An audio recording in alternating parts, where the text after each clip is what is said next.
She won the Academy Award for a role that was almost entirely silent, speaking only a single word.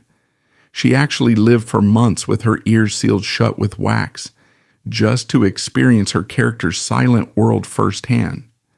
But that was nothing compared to her real-life performance.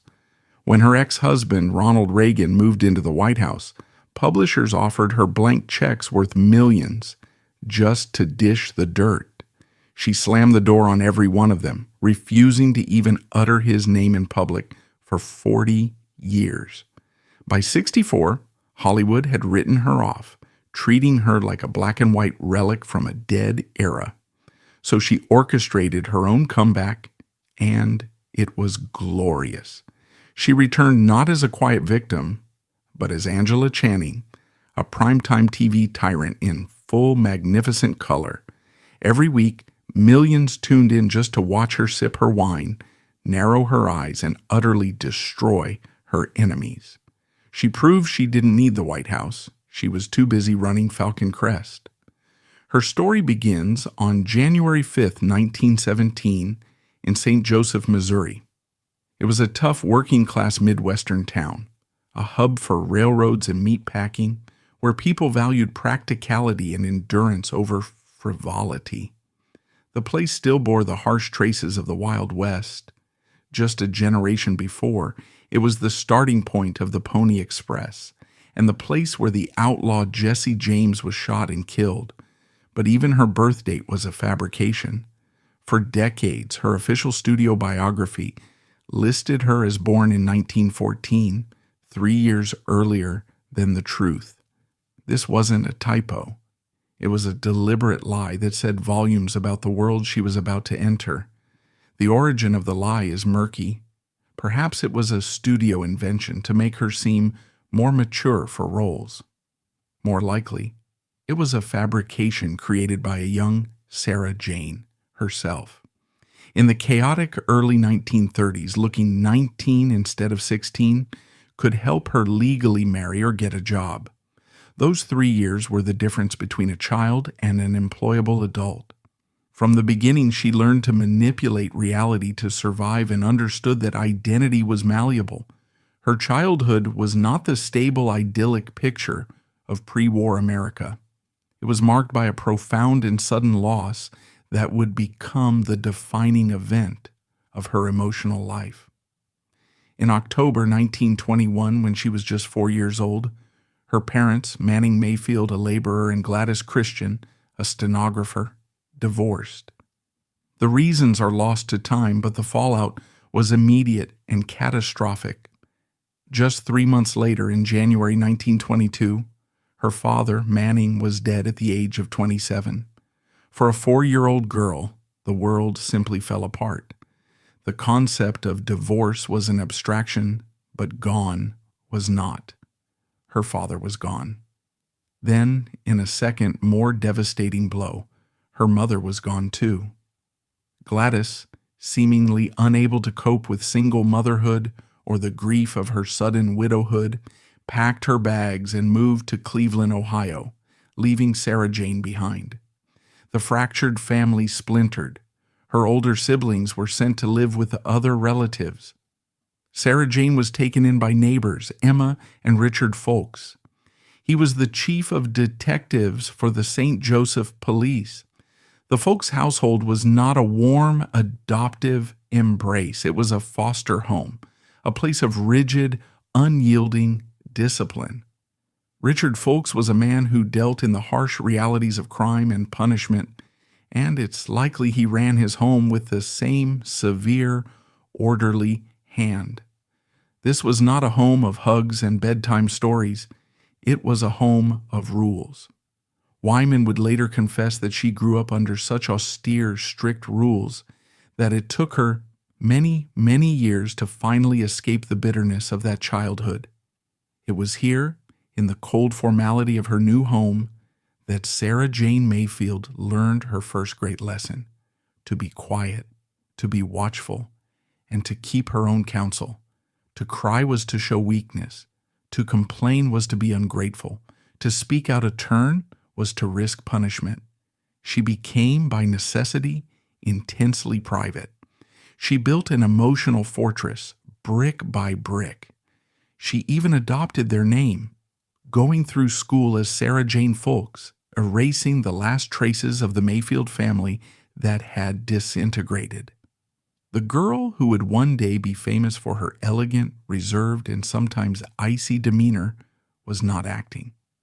She was reflecting the emotional armor she had been forced to build, piece by piece, in the silence of her Missouri youth. She learned that if you kept your mouth shut, you couldn't say the wrong thing. If you didn't show emotion, you couldn't be hurt. Silence became her shield. She found her only escape in performance. It was the one place she could express the emotions that were forbidden at home. She dreamed of Hollywood, of the flickering images of Clara Bow and Greta Garbo she saw at the local cinema. It was more than an escape. It was a different world, one where emotion was rewarded, not punished. By 1932, at the age of 15, she had enough. It was the absolute depth of the Great Depression. The country was on its knees. But for Sarah Jane, the cold security of the Folks' house was a prison she could no longer endure. She dropped out of Lafayette High School, took the few dollars she had, and like so many thousands of other dream-filled, desperate young people, headed west to Hollywood. She arrived with no connections, no money, and no formal training. The Hollywood she found was not the glamorous fantasy from the magazines. It was a brutal, cynical town flooded with runaways. For every girl who got a screen test, 1,000 ended up as waitresses or prostitutes. Her first jobs were a harsh dose of reality. A manicurist, filing the nails of women who had the success she craved. A switchboard operator, listening to 1,000 voices as she patched calls through. A silent observer at the switchboard of the city's dreams. But she was relentless. She began picking up uncredited work as a chorus girl, a face in the crowd in massive studio musicals. One of her very first appearances was in The Kid from Spain, 1932, starring Eddie Cantor. She is visible for a fleeting moment as an uncredited Goldwyn girl. It was grueling, repetitive work, hours of rehearsal for a few seconds on screen, all while smiling. She briefly tried to rebrand herself. She returned to Missouri for a short-lived stint at the University of Missouri, but the classroom couldn't hold her. She took the name Jane Durrell and began singing on the radio. Her voice was pleasant, a sweet contralto, but it was just one of many. The radio career was a minor success, a flicker of regional fame, but it was another crucial experiment in reinvention. Sarah Jane Mayfield was the abandoned child. Sarah Jane Folks was the bitter foster daughter. Jane Durrell was the professional, the singer, the performer. She was trying on new lives. During this frantic, scrambling period, she also made her first attempt at building the family she had lost. In April 1933, at just 16 years old, though she likely claimed to be older, she married a 23-year-old traveling salesman named Ernest Eugene Wyman. The marriage was a mystery. Was it a desperate bid for stability, a teenage romance, or a way to get out of a difficult living situation? Whatever the reason, it was a mistake. They were separated within a year and divorced by 1935. The marriage was a failure, but it left her with one invaluable permanent gift: the professional name she would carry for the rest of her life. She was no longer Mayfield Folks or Durrell. In 1936, she was back in Hollywood pounding the pavement when she finally got her break. She signed a contract with Warner Brothers Pictures. The studio didn't quite know what to do with her, but they saw something. She had a certain sparkle, a toughness behind the eyes. They gave her a new name, a slight polish on the one she already had. Jane Wyman was born. A Warner Brothers contract in the 1930s was the dream, but it was also a factory. For nearly a decade, Jane Wyman was a cog in that machine, and the machine was designed to produce one thing: pictures, fast and cheap. She was typecast, and typecast hard. She was the wisecracking friend, the brassy, fast-talking, peroxide blonde sidekick. She was the one who chewed gum, offered a snappy comeback to the male lead, and then dutifully stepped aside for the real star, like Olivia de Havilland, Ann Sheridan, or Bette Davis, to get the man and the dramatic scenes. She was the sassy roommate, the jaded showgirl, the sharp-tongued secretary. Her filmography from this era is a blur of B-movies, programmers, and second-string musicals. The titles tell the entire story. Gold Diggers of 1937, The King and the Chorus Girl, where she had a bit part as a telephone operator, a nod to her old job. Public Wedding, Mr. Dodd, Takes the Air, and Torchy Blaine, Playing with Dynamite. She was working constantly, sometimes appearing in 8 or 9 films in a single year. She would finish one script on a Friday and be handed a new one on Monday, with shooting starting on Tuesday. She was learning her craft, not in a prestigious acting school, but in the trenches. She learned about camera angles, lighting, and how to hit her mark night after night, take after take. She learned from the giants she supported. She watched Bette Davis fight the studio for better roles. She observed the quiet professionalism of Olivia de Havilland. She was becoming a consummate professional, always on time, always knowing her lines, and never causing trouble. The studio loved her for it. She was reliable, but she was deeply, profoundly frustrated. She was trapped in a box. The peroxide blonde hair, which she later admitted she hated, felt like a uniform. The snappy dialogue felt like a trap. She knew she could do more, but the studio had no interest in letting her out. She was B-list. And in the rigid hierarchy of the studio system, that's where she was likely to stay. She also found her first tastes of adult life and its complexities. Her brief teenage marriage to Ernest Wyman was behind her. In 1937, she married again, this time to Myron Futterman, a wealthy dress manufacturer from New Orleans. It was a whirlwind, glamorous romance, a step up from a traveling salesman. But this marriage was just as fleeting. They were married in June 1937 and divorced by December 1938. The reason she cited in the divorce filing was telling. She desperately wanted children, and he did not. This, more than anything, reveals the core of her ambition. It wasn't just for fame or for art. It was for stability. She was trying to build the home that had been stolen from her as a child. She wanted a family, a place of warmth and permanence that she had never known. Her career was a means to that end, but her ambition for a career and her desire for a family were in conflict. Futterman, it seemed, was not interested in being the father to a future dynasty. He was interested in being the husband of a pretty Hollywood actress.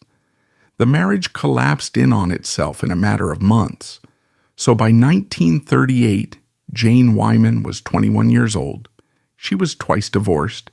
She was stuck in a professional rut, typecast as a dumb blonde sidekick. She had survived a traumatic childhood, clawed her way into the studio system, and had nothing to show for it but a string of forgettable films and 2 failed marriages. She was a professional, but she was not an artist. She was famous, but she was not a star. She was coming home exhausted, lonely, and creatively starved. She was still the girl from St. Joseph, silent, watchful, and encased in armor. She needed a change. She needed a better role. And she needed a partner who understood her drive. Then she was cast in another light-hearted B-picture, a film about military cadets called Brother Rat. It was another standard sidekick role, but on that set, she met the man who would change the trajectory of her life and of American history. He was a handsome, amiable, and decidedly average B-list actor from Illinois, a former sportscaster who was as charming and optimistic as she was reserved and cynical. His name was Ronald Reagan. Her meeting with the amiable Ronald Reagan would set the stage for the next, most public chapter of her life. She was about to embrace a new role, that of the ideal Hollywood wife, building the stable family she had always craved. But this new domesticity would soon collide with the very professional frustration she was so desperate to escape, creating a profound tension between the woman she was at home and the artist she was striving to become. They were the perfect Hollywood couple, almost too good to be true. On the set of the 1938 B-picture Brother Rat, a light-hearted military academy comedy, Jane Wyman met the man who would irrevocably change her public identity. And the film was a modest hit, leading to a 1940 sequel, Brother Rat and a Baby, in which they also co-starred, by which time they were married in real life. Ronald "Ronnie" Reagan was everything she was not. Where Jane was reserved, cynical, and guarded, a product of her harsh, silent childhood, Ronnie was a sunbeam. He was the Gipper, an amiable, optimistic, and profoundly decent man from Illinois. He was an extrovert who loved telling stories, who believed in the essential goodness of people, and who carried with him the wholesome all-American charm of the sportscaster he had once been. He was handsome, easygoing, and universally liked. For Wyman, who had been thrice wounded by family, first by her parents' abandonment, then by 2 short-lived failed marriages, Reagan's stability was an anchor. The Hollywood press, managed by the powerful gossip columnists Luella Parsons and Hedda Hopper, adored them. They were not a scandalous, dramatic couple like Gable and Lombard, nor a high-art power couple like Olivier and Lee. They were Ronnie and Jane, the picture of accessible, down-to-earth stardom. They didn't frequent the most notorious nightclubs. They preferred dinners at home. They were the couple you'd want as neighbors. They married on January 26, 1940, at the Wee Kirk of the Heather Church in Glendale, California. It was the quintessential Hollywood wedding, with Luella Parsons herself as one of the few witnesses. For Jane, this was it. The foundation of the family she had craved since she was 4 years old. In 1941, their daughter Maureen was born. Jane was ecstatic. The goal that had reportedly ended her marriage to Myron Futterman, her desire for children, was now fulfilled. In 1945, they expanded their perfect family by adopting a son, Michael, just a few days after his birth. On the surface, it was the idyllic life, the cover story for a dozen fan magazines. Jane was the hardworking actress, and Ronnie was the charming studio man. They bought a home, built a nursery, and hosted backyard barbecues. Jane Wyman, the twice-divorced B-list actress, had successfully reinvented herself as the model Hollywood wife and mother. But beneath this carefully curated surface, 2 powerful opposing forces were at work, pulling the marriage apart before it had even truly begun. As Jane's domestic life flourished, her professional life was stagnating in a way that was becoming unbearable. And as her artistic ambition began to ignite, her husband's ambition was shifting from the soundstage to the meeting hall, from art to an all-consuming ideology. For the first half of the 1940s, Jane Wyman was still the queen of the bees at Warner Brothers. The studio still saw her as the peroxide blonde sidekick. Her filmography from this period is a testament to her frustration. She was the other woman in Honeymoon for Three, 1941. She starred in a bizarre, forgettable comedy called The Body Disappears, 1941, in which she is the victim of an invisibility formula. In 1942, she had a good role in Larceny Incubus, but she was supporting Edward G. Robinson. In Princess O'Rourke, 1943, a major A-list film, she was perfectly cast as the wisecracking roommate to the star, Olivia de Havilland. She was working constantly, but she was invisible, trapped in a box of the studio's and the audience's making. She was now in her late 20s, a mother, and a respected professional, but she was still being asked to chew gum and say "swell" She was profoundly, deeply frustrated. She would later recall this era with a professional chill, stating that she simply did the work she was given.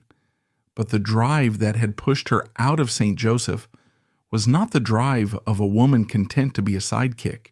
She began to watch, to study. She watched her studio mate Bette Davis fight, scream, and claw for better roles, demanding scripts that were worthy of her. Wyman, with her quiet, watchful nature, absorbed a different lesson, not to fight, but to prepare so that when the opportunity came, she would be undeniable. While Jane was dreaming of dramatic roles, Ronnie was dreaming of something else entirely. His acting career, like hers, was good, but not great. He was a reliable leading man in second-tier pictures, but his real passion, his true calling, was politics. He had been elected to the board of the Screen Actors Guild, SAG, in 1941, and his involvement grew exponentially. This was not the friendly, back-slapping politics of a social club. This was the post-war, pre-McCarthy era, and Hollywood was a political battlefield. The Red Scare was beginning, and the industry was rife with brutal ideological warfare over labor strikes and the perceived communist infiltration of the film industry. The House Un-American Activities Committee, SHUAC, was circling, and Reagan, as a prominent and articulate voice for the anti-communist faction, was becoming a major figure. The divergence was total. Wyman would come home, exhausted from a 14-hour day on the set of a film like Make Your Own Bed, 1944, her mind consumed with scripts, lighting, and the frustration of her creative trap. She would walk in the door, desperate for a partner, only to find her husband pacing the living room, rehearsing Union speeches to her. Their home, which she had so desperately wanted as a refuge, was becoming a political rally. She was famously apolitical. She found the endless, contentious meetings and the ideological fervor to be, in her words, boring. She reportedly told him, "If you'll pardon the expression, I can't say I enjoyed it," after sitting through one of his speeches. The perfect couple was no longer speaking the same language. He was speaking of political abstracts. She was speaking of artistic reality. In her eventual divorce filing, she would cite mental cruelty, stating that his constant obsessive political meetings meant they had no life of their own. She was done competing with the entire Screen Actors Guild for her husband's attention. And as Reagan's political star began to rise, Wyman's artistic one was about to explode. She was about to make a choice that would demolish the B-movie blonde image forever, a choice that would require every ounce of the silent observational skill she had cultivated since childhood. The turning point was 1945. It was a role she had to fight for, and it wasn't even at her home studio. Paramount Pictures was casting The Lost Weekend to be directed by the legendary Billy Wilder, fresh off the success of Double Indemnity. The film was a dark, shocking, and unflinching look at the horrors of alcoholism, and the lead role of the tormented writer Don Burnham belonged to Ray Milland. Wyman wasn't up for the lead. She was up for Helen St. James, the alcoholic's long-suffering, steadfast girlfriend.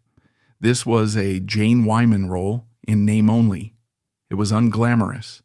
There were no snappy one-liners, no song and dance numbers, no peroxide curls. The character was the film's moral center, a woman of deep, grounded maturity, empathy, and pain. It was a role that required stillness. Wilder was skeptical. He knew her, as everyone did, as the brassy comedian from Warner Brothers. But Wyman, now 28 and desperate, was relentless. She screen-tested. She sat with Wilder and spoke to him, not as a wisecracking blonde, but as the serious, quiet woman she truly was. She showed him the person behind the studio facade. He saw it. He gave her the part. She was magnificent. In a film dominated by Ray Milland's searing, Oscar-winning performance, Wyman, is the anchor. She is the audience's surrogate, her eyes reflecting a universe of hope, pain, and devotion. When she finds Burnham in the drunk tank, her face is a mask of composed horror. She doesn't weep or scream. She endures, which is far more powerful. The film was a critical and commercial sensation. It shocked audiences and was hailed as a masterpiece, winning the Academy Award for Best Picture.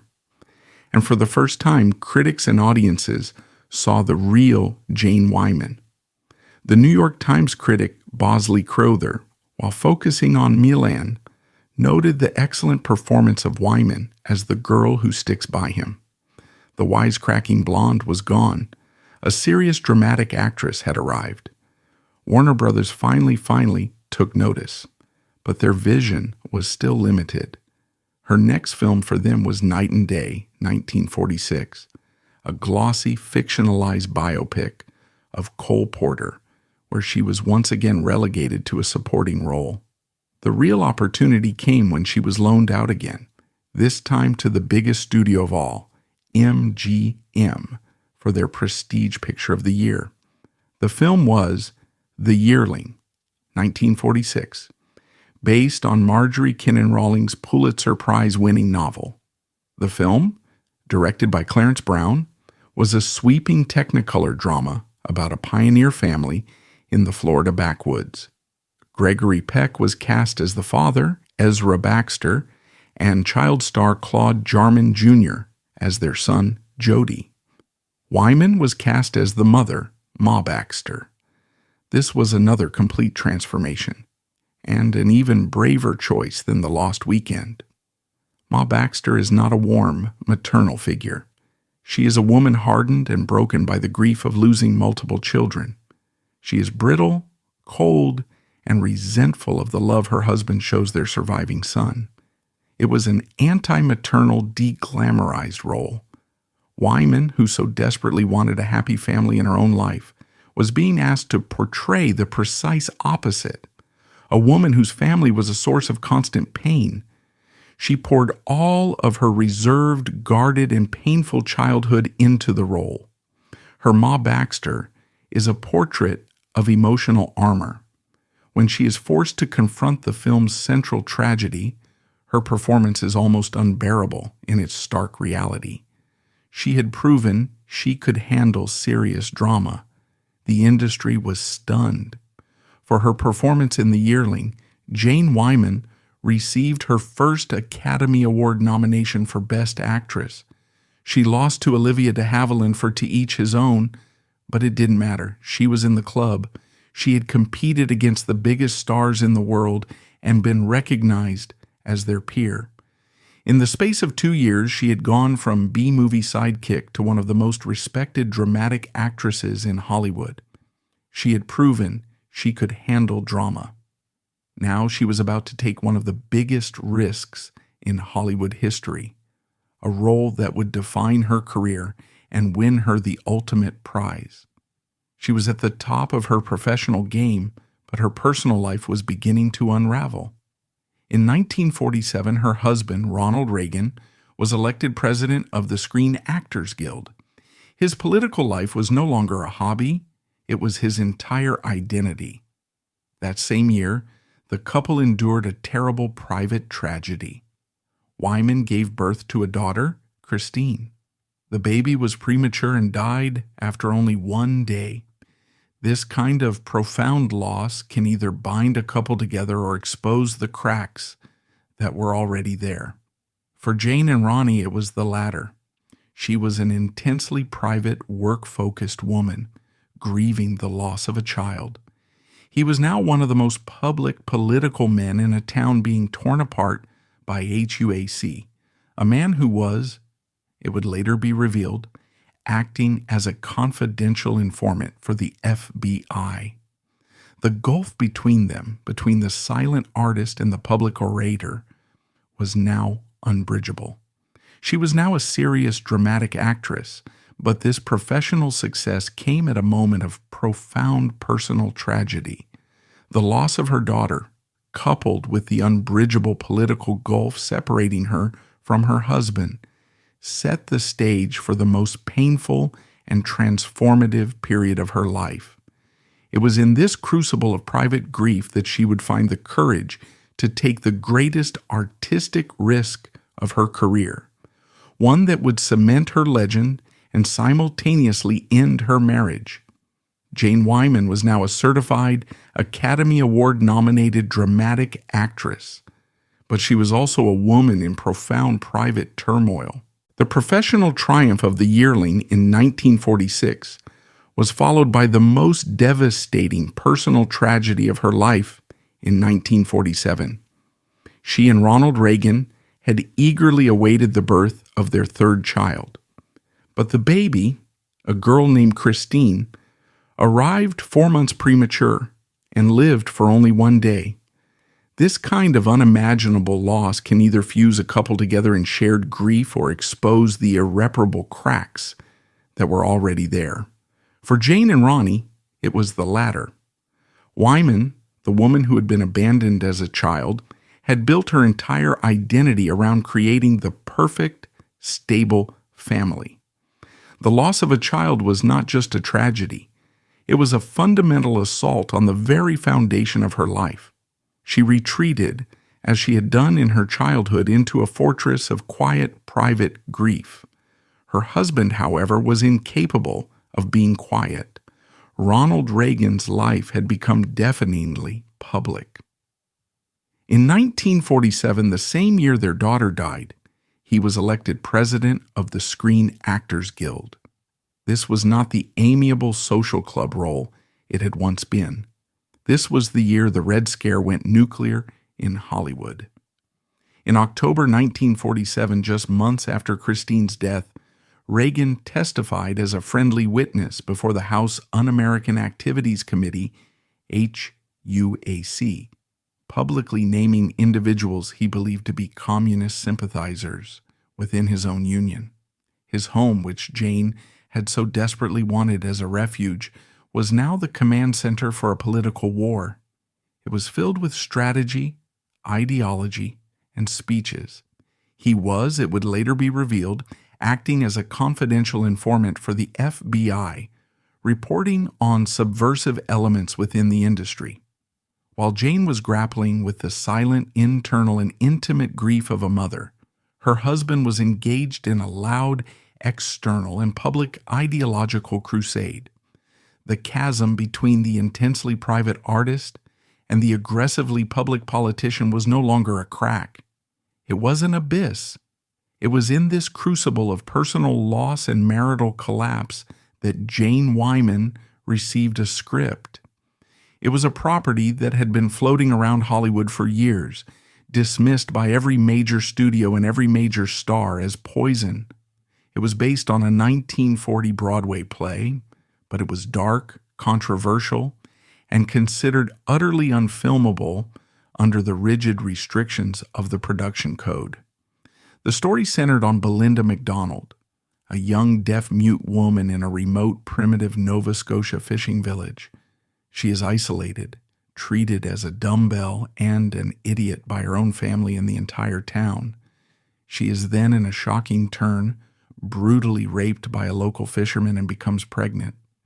The story was a bleak tapestry of social isolation, disability, sexual violence, and an out-of-wedlock child, a checklist of 1940s taboos. Every major actress in Hollywood had turned it down. Bette Davis, Olivia de Havilland, Ida Lupino, all of them recognized it as career suicide. The role was not just unglamorous, it was aggressively anti-glamour. It was bleak. But most terrifying of all, it was silent.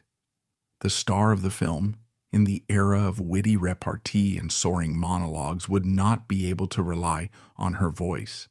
She would have no snappy comebacks, no charming purr, no climactic, tear-filled speech. She would be utterly naked, armed with only her eyes and her face. Jane Wyman read the script for Johnny Belinda, and in an act of staggering artistic courage said, "This is mine." She had to fight for it. Her home studio, Warner Brothers, was apoplectic. Studio head Jack Warner, a man who built his empire on gangster films and musicals, thought she had lost her mind.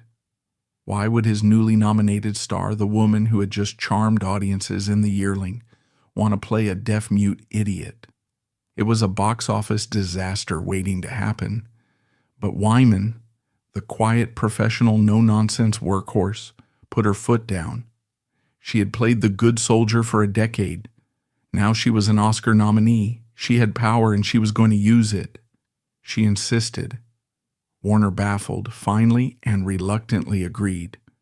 Wyman's preparation was obsessive, a sign of her deep respect for the craft and, more importantly, for the community she was about to portray. She understood that this was not a role that could be faked. She wasn't just playing deaf. She was portraying the entire complex interior world of a human being who had been locked out of society. She spent over 6 months in intensive study. She worked with the deaf community, not just learning the basics of American Sign Language, but also the more period-appropriate Braidwood method of lip reading. More than that, she studied the physicality.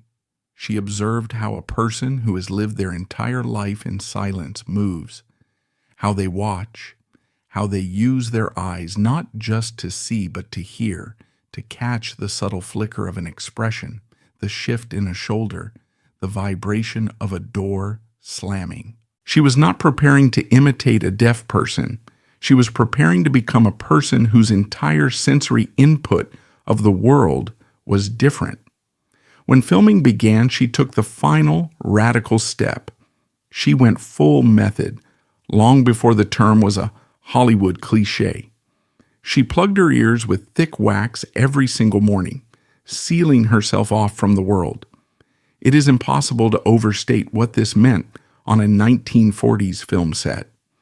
A set was a place of industrial noise, massive arc lights buzzing, cameras whirring, crew members shouting, bells ringing. Wyman floated through this chaos in a self-imposed bubble of total silence. She could not hear her director, John Negulesco, give her direction. She could not hear her co-star, Lou Ayres, speak his lines. She could not hear the assistant director call action or cut. She lived as Belinda. The crew had to develop physical signals to communicate with her. Ayres, who played the compassionate doctor who teaches her, had to physically tap her on the shoulder to let her know his lines were finished and it was her turn to react. She did not speak at all, not to her co-stars, not to the director, not to the crew, for the entire duration of filming. The studio executives who visited the set were terrified. They saw their star, utterly isolated, not speaking, in drab, shapeless clothing. They were convinced Jack Warner's worst fears were true.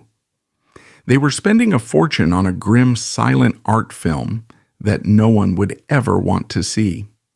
The film was released in 1948. It was a sensation. Audiences were not just moved, they were mesmerized. Wyman's performance is to this day a masterclass in emotional transparency.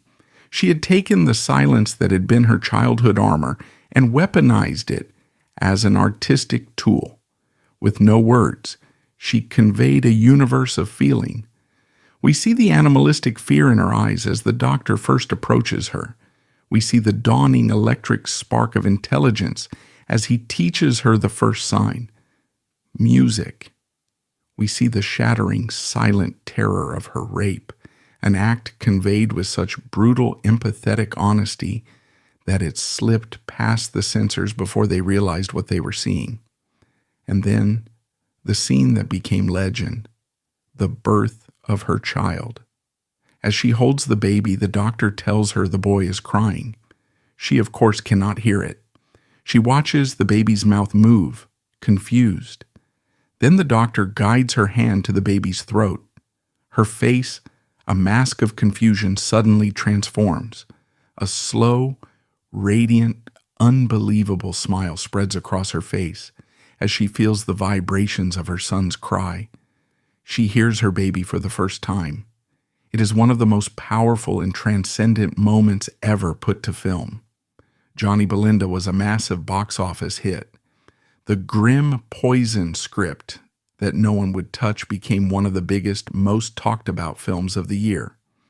It was nominated for a staggering 12 Academy Awards, including Best Picture, Best Director, Best Actor, and of course Best Actress for Jane Wyman. She was now unequivocally at the absolute pinnacle of her profession. She was the most respected actress of the year. She had taken the biggest gamble of her career and won, and her marriage was over. In 1948, the same year Johnny Belinda was released, Jane Wyman filed for divorce from Ronald Reagan. The timing was brutal. While she was on set, living in chosen silence, he was at his most vocal, testifying before HUAC. While she was earning accolades for her art, he was building his new identity as a political leader. In the court filing, the reasons were stark. She cited mental cruelty. She stated in language that echoed her private frustrations that her husband's obsessive preoccupation with his SAG duties meant they had no life of their own and no basis for a home. She had craved a partner and a father. She had ended up with a politician and a committee chairman. The divorce was finalized in 1949, just months before the Academy Awards. The perfect Hollywood couple was no more. On the night of the 21st Academy Awards, March 24, 1949, Jane Wyman walked into the ceremony as a newly single woman. She was the front runner, but it was one of the most competitive categories in history, nominated against Ingrid Bergman, Joan of Arc, Olivia de Havilland, The Snake Pit, Barbara Stanwyck, Sorry, Wrong Number, and Irene Dunne, I Remember Mama. Her name was called. She walked to the stage, the picture of Hollywood elegance, a woman who had survived abandonment, the B-movie factory, and a traumatic public divorce to stand at the very top of her industry. The audience held its breath. The woman who had captivated the entire world in silence was about to speak. Wyman, holding the gold statue, leaned into the microphone. She did not cry. She did not gush. With the perfect, witty, and razor-sharp timing she had honed in a decade of B-movie comedies, she delivered one of the most famous and brilliant acceptance speeches in history. She said, "I accept this very gratefully for keeping my mouth shut once. I think I'll do it again." The room erupted. It was a brilliant line on every possible level. It was first a charming and witty nod to her silent role, but it was also, just beneath the surface, a subtle cutting jab at a town and a studio that had tried to keep her in Gabby Blonde roles for a decade. She had finally shown them that her greatest strength wasn't her voice, it was her face, her eyes, and the profound disciplined silence she had mastered. And for those who knew her, it was impossible not to see a third, more personal meaning. In a town built on gossip, she had just gone through the most high-profile divorce of the year.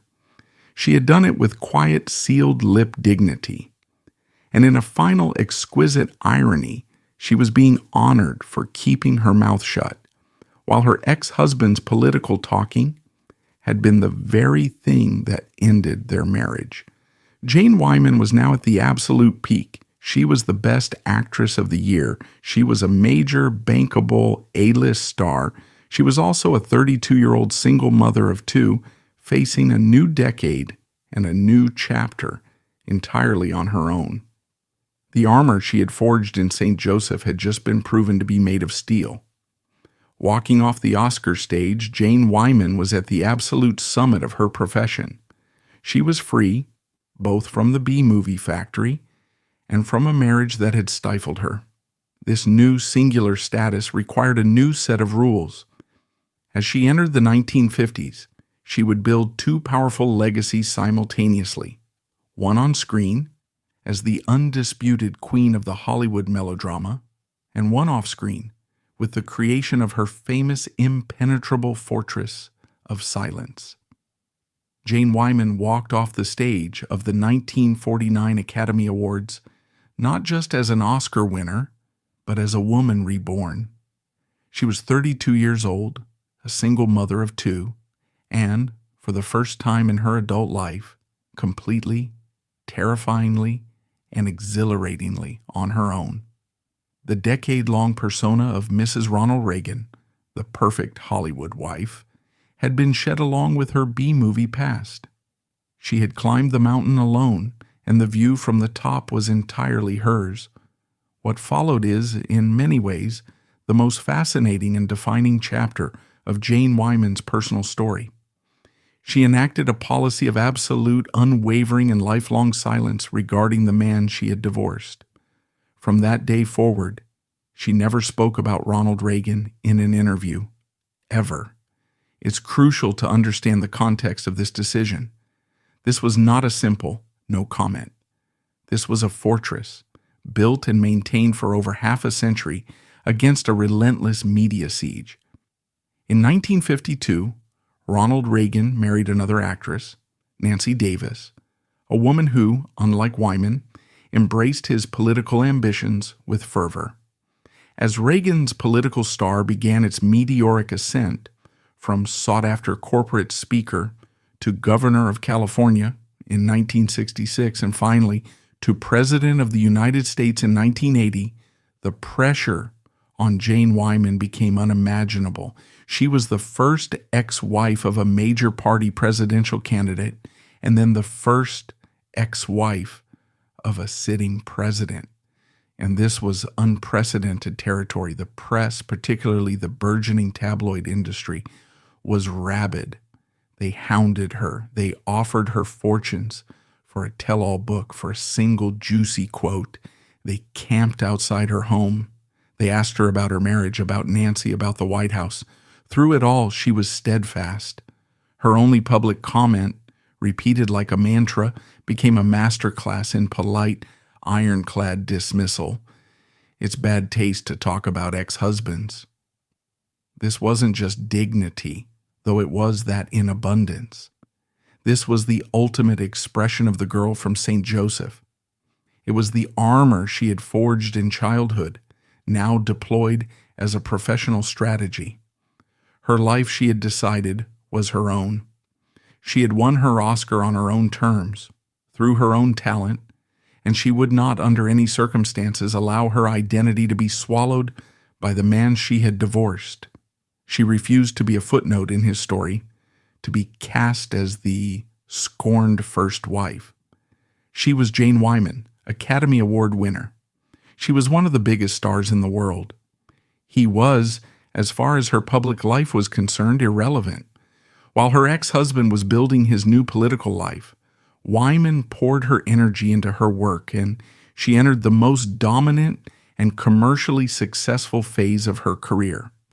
The 1950s cemented her stardom. She was no longer the B-movie girl, or even just the Oscar winner for a single gritty role. She became the undisputed queen of the woman's picture, the high-gloss, emotionally turbulent melodramas that defined the decade. She was the perfect vessel for these stories. Her innate reserve, that profound stillness she had mastered, made her the ideal heroine for the era. She wasn't a fiery, battling Bette Davis. She was a woman who endured. Her performances were about the quiet, internal suffering of women trapped by circumstance, by social convention, by their own hearts. Audiences, particularly millions of women in post-war America, saw themselves in her. She worked with the best. In 1950, she starred in Alfred Hitchcock's Stage Fright, holding her own against the formidable Marlene Dietrich. It was a stylistic departure, a thriller, but Hitchcock used her quiet, watchful quality to great effect, casting her as the good girl who is far more complex than she appears. That same year, she returned to her home studio, Warner Brothers, to take on another iconic, quiet role, Laura Wingfield, in the first ever film adaptation of Tennessee Williams's The Glass Menagerie. The role of the painfully shy, physically disabled girl who retreats into a fantasy world of glass animals was a spiritual cousin to Belinda McDonald. Though the film itself received mixed reviews, critics felt it softened the edges of Williams's bleak play. Wyman's performance was praised. She understood, on a cellular level, what it meant to be a woman who retreated from a world that had been unkind. Then in 1951, she received her third Academy Award nomination for The Blue Veil. This film, more than any other, cemented her 1950s persona. She played Louise Mason, a young woman whose newborn baby dies. In her grief, she takes a temporary job as a nursemaid and finds her calling. The film follows her over decades as she dedicates her entire life to caring for other people's children, moving from family to family, finding her identity only in the act of selfless maternal sacrifice. It was a five-hanky tearjerker, and audiences adored it. The parallels to her own life were almost painfully obvious. A woman who had lost her own child, Christine, and built her family through adoption, Michael, was now playing the ultimate self-sacrificing mother. It was a role that required her to age from a young woman to an elderly one, and she did it with grace and subtlety. She lost the Oscar to Vivien Leigh for A Streetcar Named Desire, but she won the Golden Globe for Best Actress, solidifying her status as Hollywood royalty.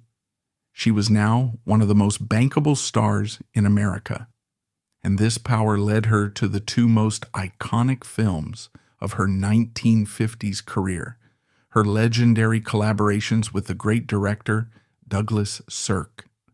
Sirk was the master of the high-gloss melodrama. His films were visually stunning, filmed in lush, saturated Technicolor, and depicted the seemingly perfect lives of the suburban upper class. But just beneath that beautiful polished surface, his stories were seething critiques of 1950s conformity, materialism, and hypocrisy. He needed an actress who could convey that tension, a woman who looked perfect on the outside, but was emotionally suffocating on the inside. He needed Jane Wyman. Their first film, Magnificent Obsession, 1954, co-starred a handsome young actor named Rock Hudson. The plot was pure high-octane melodrama. Hudson plays a reckless, irresponsible playboy whose actions indirectly cause the death of a beloved doctor and the blinding of the doctor's widow, Wyman. Consumed by guilt, he returns incognito to help her, and they fall in love. The film was an enormous, spectacular blockbuster. The chemistry between the reserved, dignified Wyman and the boyish, charismatic Hudson was electric. The film didn't just reaffirm Wyman's stardom, it made Rock Hudson a superstar overnight. The studio, Universal, was ecstatic and immediately greenlit their next project, the film that would become the masterpiece of the genre, All That Heaven Allows, 1955. This film, now considered a subversive triumph, was a direct assault on the very audience that was expected to see it. Wyman plays Carrie Scott, a well-to-do widow in a perfect, idyllic New England town. Her life is one of comfortable, quiet suffocation, dictated by her snobbish, college-age children and her gossiping conformist friends at the country club. She then finds herself falling in love with her younger bohemian gardener, Ron Kirby, played again by Hudson. He is a man who lives by his own rules, close to nature, outside the bounds of her materialistic world. When she decides to marry him, her world collapses. Her children are appalled, calling her selfish and disgusting. Her friends at the country club socially ostracize her. She is forced to choose between the cold, sterile respectability of her social class and her own authentic personal happiness. Wyman's performance is a marvel of subtlety. She is a woman trapped in a perfect prison. All the armor she had built as a child, The silence, the reserve, the stoic endurance is on full display. When her children betray her, she doesn't scream. She just looks at them, her eyes filling with a quiet, devastating understanding. Cirque used her innate stillness to show a woman being slowly, elegantly suffocated by her own life. The film was a powerful critique of 1950s conformity, ageism, and classism, and Wyman was the perfect embodiment of its repressed, yearning soul. She was at the top of her game, voted one of the most popular stars in America. She even had a brief, successful recording career with Decca Records, her warm contralto voice earning her a handful of minor hits. She was, by any measure, a complete success. But as her professional life flourished, her personal life remained as turbulent as the melodramas she starred in. She was still, at her core, the girl searching for the stable family that had been ripped away. In 1952, during the filming of The Blue Veil, she met Frederick "Fred" Karger, a handsome musician, composer, and vocal coach at Columbia Pictures. He was charming, talented, and, unlike Reagan, completely outside the world of politics. They married in November 1952, a lavish affair in Santa Barbara. But the relationship was volatile from the start. Where Wyman was disciplined in private, Karger was reportedly more erratic. The stability she craved eluded her once again. They divorced very publicly in 1955. The same year, All That Heaven Allows was released. Amidst this romantic turmoil, Wyman sought a different kind of stability, a different kind of anchor. She found it in a place that baffled many in the secular world of Hollywood. In 1953, during her marriage to Karger, Jane Wyman converted to Roman Catholicism. This was not a casual Hollywood conversion. It was a deep, life-altering, and profound commitment that would define the rest of her life. She was received into the church at Our Lady of Good Counsel in Beverly Hills, and she became a devout, lifelong parishioner. Her faith was not for show. It was another private, guarded room in the fortress of her personality. She went further. She became a lay tertiary of the Dominican order, also known as the Third Order of St. Dominic. This is a serious, profound commitment, a path for lay people to dedicate their lives to prayer, study, and service, following the spiritual disciplines of the Dominican friars. She adopted a life of quiet, daily prayer and service. She was, in essence, a lay nun. Decades later, she would be buried in the full formal habit of the order. This hidden spiritual life ran in parallel to her glamorous public one. It informed her discipline, her professionalism, and her profound sense of charity. She became the national chairperson for the Arthritis Foundation, a cause she championed tirelessly for decades, having suffered from the disease herself for much of her life.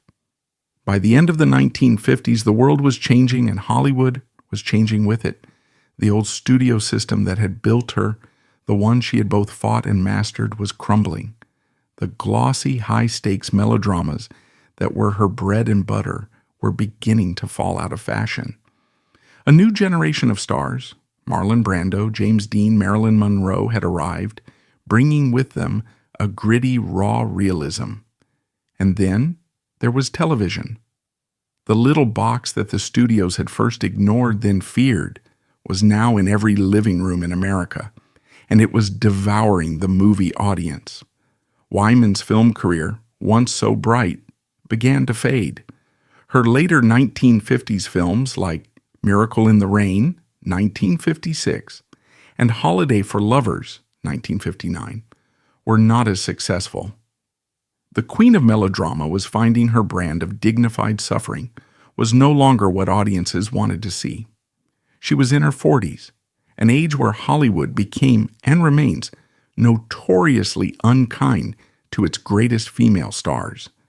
It was time to reinvent herself again. Jane Wyman was, above all, a pragmatist. She was the girl from St. Joseph who knew that survival meant adapting. She saw the future, and it was not in the movie theaters. It was in that little box. She was about to make a leap that many of her contemporaries, like Bette Davis and Joan Crawford, viewed as a humiliating demotion, a career killer. She was going to move to television. As the 1950s ended, the cinematic world that had crowned her was vanishing. The studio system was crumbling, and the woman's picture was falling out of fashion. Facing a fading film career and the personal turbulence of her romantic life, Wyman once again proved she was, above all, a pragmatist. Rather than fade into obscurity, she would pivot, making a move that many saw as a demotion, but which she would turn into another pioneering triumph. She would conquer television. Jane Wyman was one of the very first major A-list Oscar-winning movie stars to make the leap to television. In the mid-1950s, this was a move born of breathtaking pragmatism, not prestige. Most of her contemporaries, stars like Bette Davis, Joan Crawford, and Barbara Stanwyck, viewed the small screen as a humiliating last resort, a flickering low-rent box that signaled the end of a serious career. But Wyman, the girl from St. Joseph, had always been a survivor, not a snob. She saw the future. She understood that if the audience wouldn't come to the movie palace, she would go to their living rooms. In 1955, the same year All That Heaven Allows was dominating the box office, she became the host and primary star of her own anthology series, Fireside Theater, which was quickly retitled The Jane Wyman Show. This was not just an acting gig, it was a power move. At a time when women in Hollywood had very little executive authority, Wyman wasn't just the talent, she was the producer. She had creative control. She selected many of the scripts and starred in a majority of the episodes, playing a different character each week. The series was a demanding, high-wire act, and she was its undisputed center. It was the perfect vehicle for her, allowing her to stretch her dramatic muscles in ways her recent film career had not. One week she could be a desperate woman on the run, the next a grieving mother, the next a sharp-witted career woman. The show was a significant critical and popular success. It ran for 3 strong seasons, from 1955 to 1958, and earned her 2 Emmy nominations. She was once again a pioneer, proving that a movie star could not only survive on television, but thrive, and do so on her own terms. She had successfully reinvented herself as a television producer and star. But after the show ended in 1958, Wyman entered a long, quiet period. For the next 2 decades, she was largely absent from the spotlight. She was, for all intents and purposes, semi-retired. The industry saw her as a respected relic of Hollywood's golden age, a star whose time had passed. Her personal life, which had been so turbulent, also entered a strange, final chapter. In 1961, in a movie that baffled even her closest friends, she remarried her 3rd husband, Fred Karger. The same volatile, unstable relationship that had collapsed in 1955 was given a second chance. It did not last. They divorced again, for good, in 1965. With this final quiet divorce, it seemed Jane Wyman, now 48 years old, was closing the door on that part of her life. She was done with marriage. She was, it seemed, done with the business. Her wilderness years were not empty. She focused on her quiet, private life. She painted, becoming an accomplished artist. She dedicated herself to her Catholic faith and poured her formidable energy into her philanthropic work for the Arthritis Foundation, a cause that was deeply personal.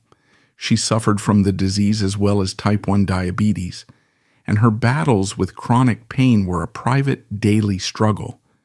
She appeared only sporadically in TV guest spots, a role on Wagon Train here, an appearance on the FBI there, and the occasional made-for-TV movie. She was comfortable, wealthy, and, by all accounts, content to be out of the limelight. She had done it all. She had survived. She had won the Oscar. She had conquered 2 mediums. Then in 1980, the past she had so meticulously, silently, and dignifiedly buried came roaring back. Ronald Reagan was elected the 40th President of the United States. Suddenly, Jane Wyman was thrust back into the global spotlight, not as an actress, but as a historical footnote.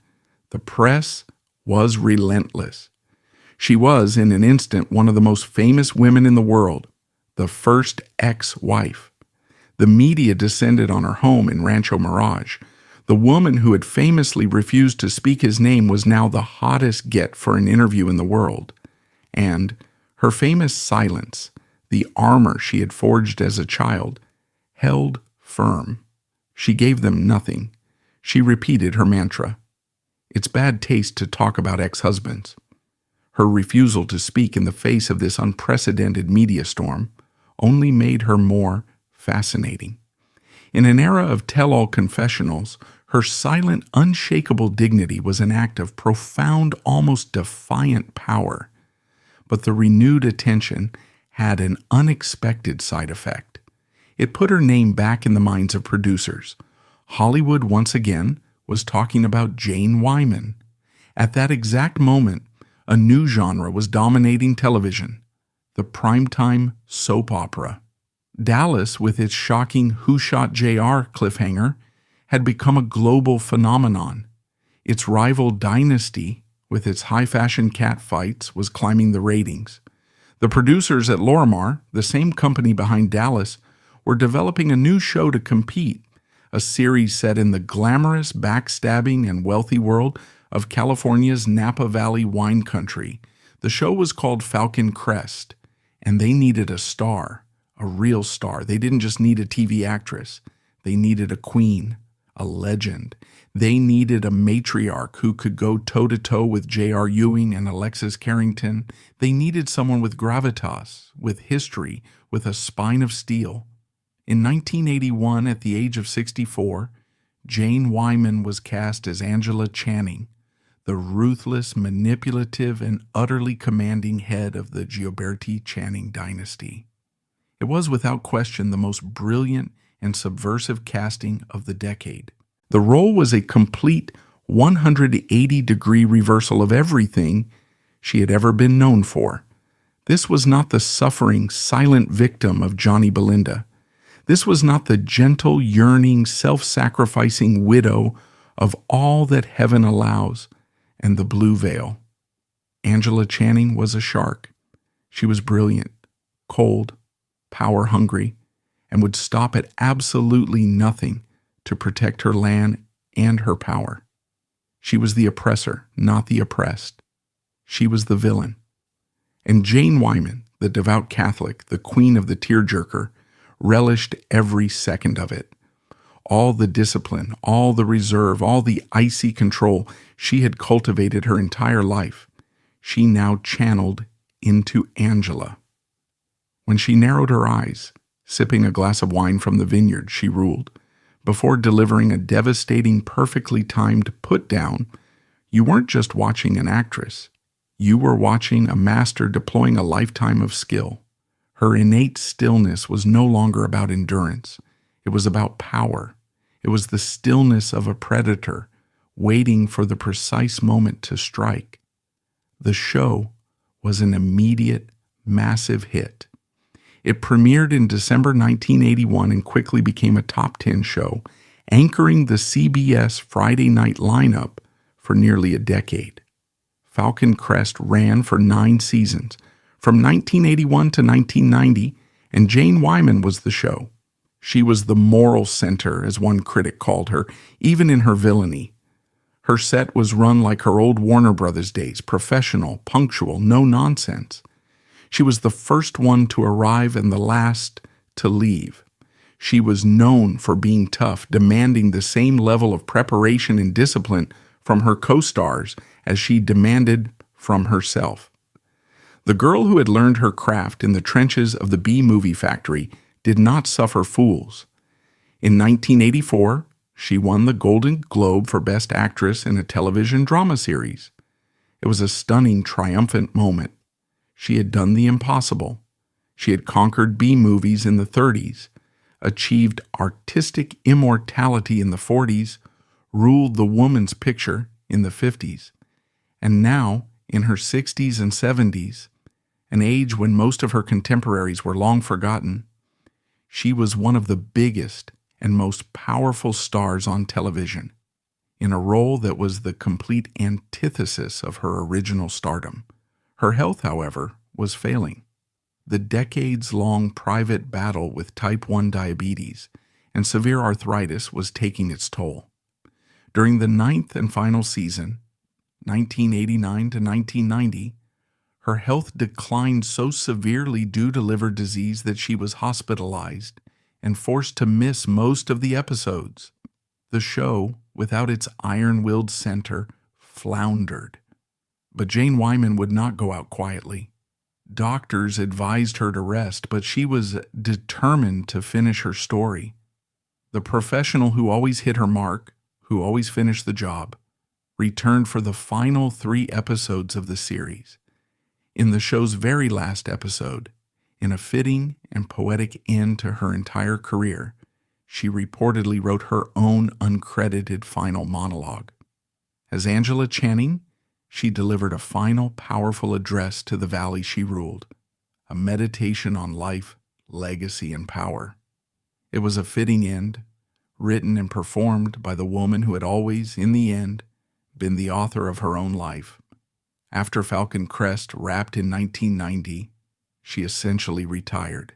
She was done.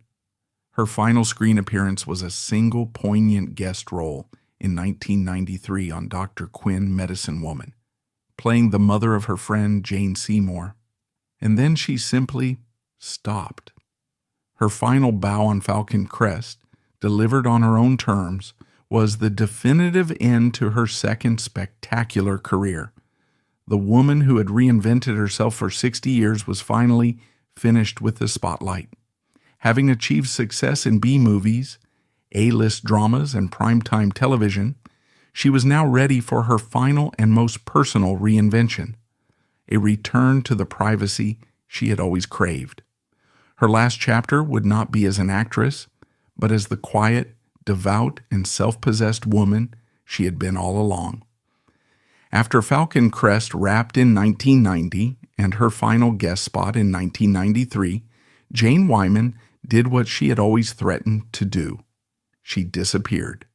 She retired, not with a press conference or a farewell tour, but with the quiet, decisive click of a door closing. Jane Wyman spent the last 14 years of her life in complete, self-imposed privacy at her home in Rancho Mirage, California. The woman who had been a chorus girl, an Oscar winner, a 1950s superstar, and a television icon, returned to the quietude that had always been her true north. The fortress of silence she had maintained around her personal life now expanded to envelop her entire existence. She was finally off the clock. Her final years were not a sad, lonely recluse's fade-out, as is so common in Hollywood stories. They were an active, willed retirement. She was, in this final act, reinventing herself one last time.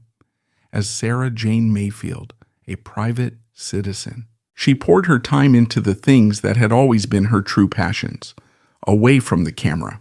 She painted, becoming an accomplished and prolific artist, favoring landscapes and portraits.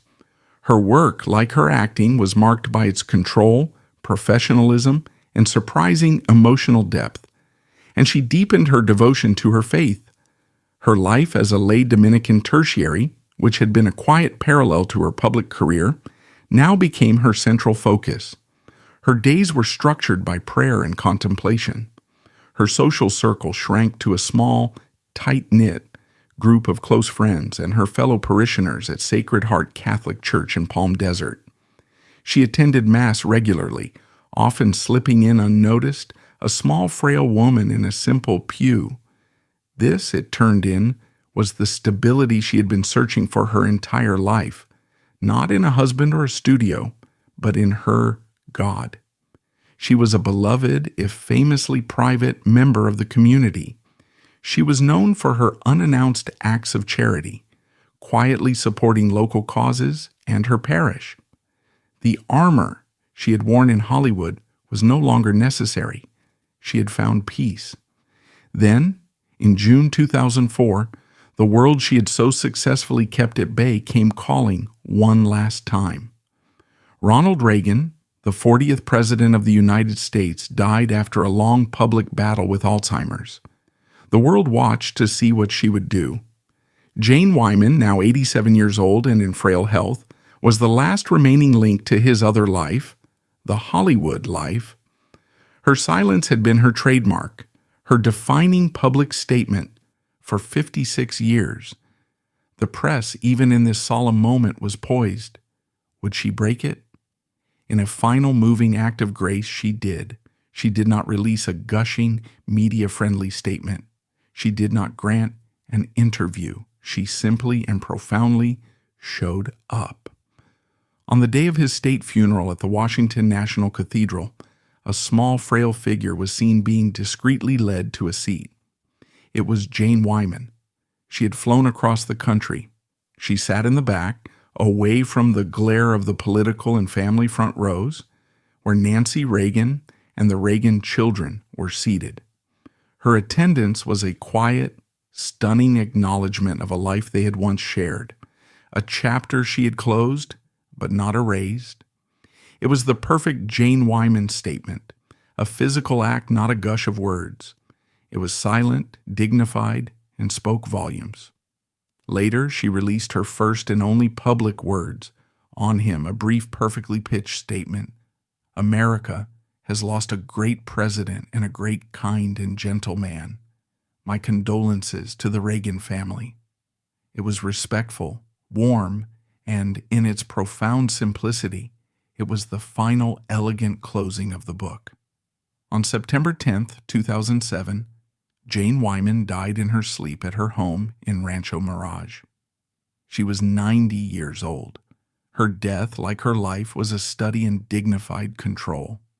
She had left strict instructions for her funeral.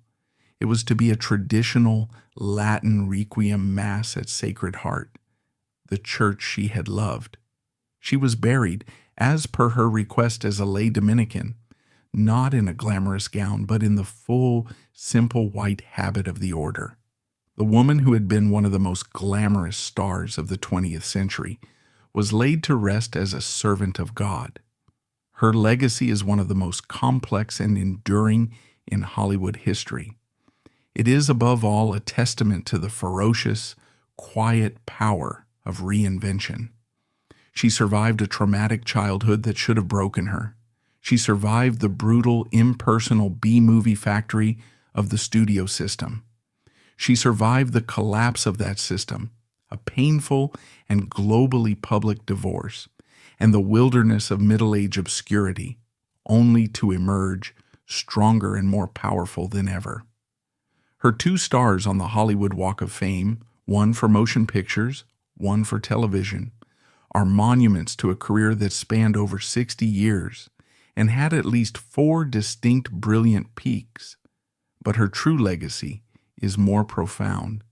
She was the woman who won an Oscar for not speaking and built a second iconic career on some of television's most terrifyingly sharp dialogue.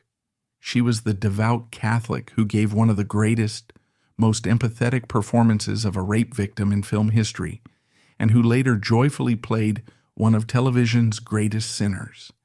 And she was, perhaps most famously, the first wife of a president who, by refusing to speak, made the loudest statement of all. In a media-saturated world that demands total confessional access, her life stands as a radical, almost impossible lesson that a life can be public without being public property, that dignity is not something given, but something held, that silence can be a shield, a weapon, and, in the end, a sanctuary. She was born Sarah Jane Mayfield, a girl from a broken home who learned to be quiet to survive. She died Jane Wyman, a woman whose silence, both on screen and off, spoke volumes, and who in the end was the sole triumphant author of her own story.